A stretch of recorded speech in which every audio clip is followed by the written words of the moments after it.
What's up, guys? Cameron with Tag Spear Guns. So I get a lot of questions about breakdown shafts, and most people just haven't used one before. So I'm going to talk about my experience with them, as well as just the details of the shafts. Personally, I've been using only breakdown shafts for almost 10 years. So every fish I've shot in that time, has traveled extensively and hunted extensively with these breakdown shafts. In that time, I've bent a handful of them, but I've only broken two. So both were pretty big fish, and both were fish that were able to get into the rocks and get pressure on that joint. But both fish were landed. So these have a rest tab in the center with the shooting line connection, and this is just in front of our joint. So if you're on a big fish, it is able to break the shaft, you're still connected. In both cases, landed the fish, got back to the boat, took a spare out of the backpack, screwed it together, switched my shooting line over, and you're spearing in like 5 minutes.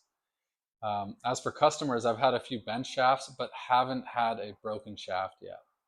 So it'll happen for sure, but the numbers seem to show that you're just more likely to bend them than break them, especially open water stuff. But we do have threaded tip breakdown shafts as well. So if you're using a slip tip, your chances of bending and breaking are going to go way down.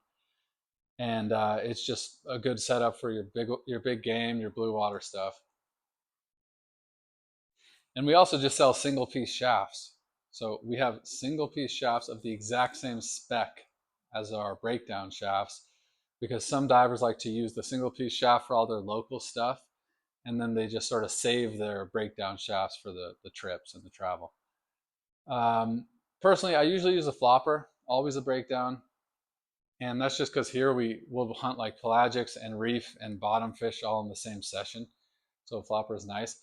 And I've landed a bunch of good fish on this setup. So a lot of California yellowtail and New Zealand kingfish up to 68 pounds. Never broken a shaft on one.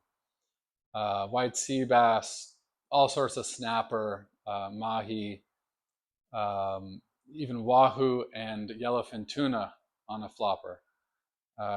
Bunch of grouper. Biggest grouper was a 94-pound fish on a flopper on our 130 gun. And this fish just buried a 30-liter float. I was sure the shaft would be toast, but didn't break, didn't bend. Flopper was still in tune. So a lot of luck involved there, right? So how you shoot the fish, where it takes your shaft is going to determine if it can damage it. But they are pretty tough shafts, especially at the 7.5 millimeter or the 8 mil for our pro gun. They can handle quite a bit. You can get some big fish on them. And yeah, I have some shafts I've been using 7-8 years. They've probably been put together 100 times. Lots of fish with them, and I still use them today. So I think that answers most of the questions I get. If not, shoot me a message. I'll get back to you. And yeah, dive safe, everybody.